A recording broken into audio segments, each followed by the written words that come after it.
Okay, so you're on to the last 2 pages now. Again, these are problems that look just like ones you are going to see tomorrow. So we see here in numbers 5 and 6, there are 3 triangles shown below. ABC, ABC prime, and ABC prime prime. Describe in detail how to map ABC onto ABC prime. So that means, how do we get from this one down to this one?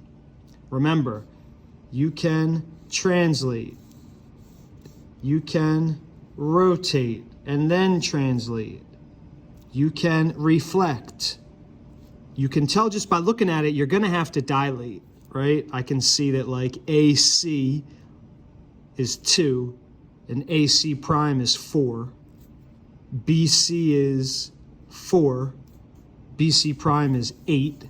So you should be able to think about the scale factor right there. So maybe dilate it and then rotate, translate, but you have to describe to me in detail.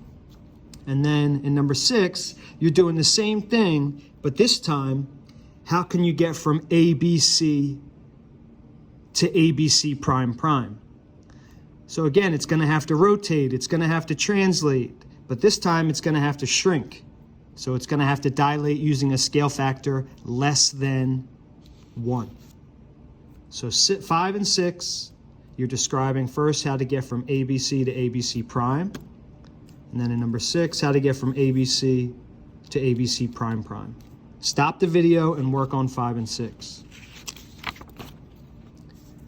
Last problems, and it's a doozy. So here we've got 2 triangles, H, which has ABC around the edge of it, and H prime, which has ABC prime around it. We also have a vector. The vector, it looks like, is 1, 2, 3, 4, 5, 6 units to the right. Vector EF. So, first things in number 7. Translate H along vector EF to create H prime prime. So that means you're going to translate this whole thing 6 units to the right. Once you do that, you've created H prime prime. And I need you to tell me, well, where are these 3 coordinates after you do that?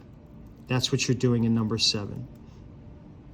Number 8, the most difficult problem.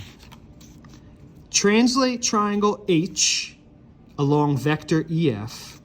So that means we're going to move it 6 units right. And then reflect it across the y-axis. So that means we're going to translate and then reflect across the y-axis. Translate, reflect. And then, after you translate and reflect, I want you to tell me where are A, B, and C prime prime. They're going to be somewhere over here. Okay? So that's what you're doing in numbers 5, 6, 7, and 8. I have office hours at 1:15. Please come to office hours if you have any questions. If it is after office hours, you have my phone number. Text me. You can hit me up until 7 p.m. when I go to sleep. You're going to do great, but you really need to make sure you understand these problems. Like I said, you're going to see ones just like it tomorrow.